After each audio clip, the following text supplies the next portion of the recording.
ಈ ಯಾರೋ ಮಾಡಿದ್ದಕ್ಕೆ ದರ್ಶನ್ ಈ ಸ್ಥಿತಿಗೆ ಬಂದಿದ್ದಾರೆ. ರೇಣುಕಾಸ್ವಾಮಿ ಮರ್ಡರ್ ಬಗ್ಗೆ ದರ್ಶನ್ಗೆ 1% ಸಹ ಗೊತ್ತಿಲ್ಲ. ರೇಣುಕಾಸ್ವಾಮಿ ಕೊಲೆ ಬಗ್ಗೆ ಪೊಲೀಸರು ಬಂದ ಮೇಲೆ ಗೊತ್ತಾಗಿದೆ.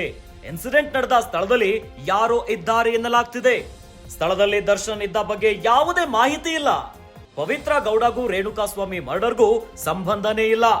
ರೇಣುಕಾಸ್ವಾಮಿ ಆರೋಗ್ಯ ಸಮಸ್ಯೆ ಇದೆ ಎಂಬ ಮಾಹಿತಿ ಸಿಗ್ತಾ ಇದೆ. ಹೊಡೆದಿದ್ದರಿಂದ ಸ್ವಾಮಿ ಸತ್ತಿದ್ದಾನೆ ಅನ್ನೋದು ಶುದ್ಧ ಸುಳ್ಳು. ದರ್ಶನ್ ಪವಿತ್ರಗೆ ಯಾವುದೇ ತೊಂದರೆ ಆಗಬಾರದು.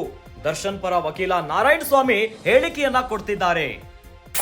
ರೇಣುಕಾಸ್ವಾಮಿ ಕೊಲೆ ಪ್ರಕರಣಕ್ಕೆ ಸಂಬಂಧಿಸಿದಂತೆ ಚಾಲೆಂಜಿಂಗ್ ಸ್ಟಾರ್ ನಟ ದರ್ಶನ್ ಸೇರಿದಂತೆ 13 ಮಂದಿ ಈಗಾಗಲೇ ಪೊಲೀಸ್ ಕಸ್ಟಡಿಯಲ್ಲಿದ್ದಾರೆ. ಆದ್ರೆ ಇತ್ತ ದರ್ಶನ್ ಪರ ವಕೀಲ ನಾರಾಯಣ ಸ್ವಾಮಿ ಹೇಳಿಕೆಯನ್ನ ಕೊಡ್ತಿದ್ದಾರೆ.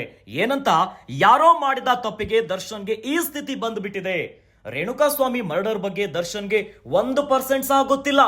ರೇಣುಕಾಸ್ವಾಮಿ ಕೊಲೆ ಬಗ್ಗೆ ಪೊಲೀಸರು ಬಂದ ಮೇಲೆ ಗೊತ್ತಾಗಿದೆ ಅಂತಿದ್ದಾರೆ. ಇನ್ಸಿಡೆಂಟ್ ನಡೆದ ಸ್ಥಳದಲ್ಲಿ ಬೇರೆ ಯಾರೋ ಇದ್ದಾರೆ ಅಂತಿದ್ದಾರೆ. ದರ್ಶನ್ ಪರ ವಕೀಲ ಇನ್ಸಿಡೆಂಟ್ ಏನ್ ನಡೆದಿದೆಯಲ್ಲ ಅತ್ಯಂತ ಕ್ರೂರವಾಗಿ ಇಲ್ಲಿ ಇನ್ಯಾರೋ ಇದ್ದಾರೆ ಅಂತ ಶಂಕೆಯನ್ನ ವ್ಯಕ್ತಪಡಿಸುತ್ತಿದ್ದಾರೆ. ಸ್ಥಳದಲ್ಲಿ ದರ್ಶನ್ ಇದ್ದ ಬಗ್ಗೆ ಯಾವುದೇ ಒಂದು ಮಾಹಿತಿ ಇಲ್ಲ. ಏನೋ ಪವಿತ್ರ ಗೌಡಗೂ ರೇಣುಕಾಸ್ವಾಮಿ ಮರ್ಡರ್ಗೂ ಯಾವುದೇ ಸಂಬಂಧ ಇಲ್ಲ. ಇವೆಲ್ಲ ಕೂಡ ಶುದ್ಧ ಸುಳ್ಳು ಅಂತಿದ್ದಾರೆ. ಏನೋ ರೇಣುಕಾಸ್ವಾಮಿಗೆ ಆರೋಗ್ಯ ಸಮಸ್ಯೆ ಇದೆ ಎನ್ನುವಂತ ಮಾಹಿತಿಯನ್ನು ಕೂಡ ಬಾಯ್ಬಿಡ್ತಿದ್ದಾರೆ. ಹೊಡೆದಿದ್ರಿಂದ ಸ್ವಾಮಿ ಸತ್ತಿದ್ದಾನೆ ಅನ್ನೋದು ಶುದ್ಧ ಸುಳ್ಳು. ಇದ್ಯಾವುದೂ ಆಗಿಲ್ಲ.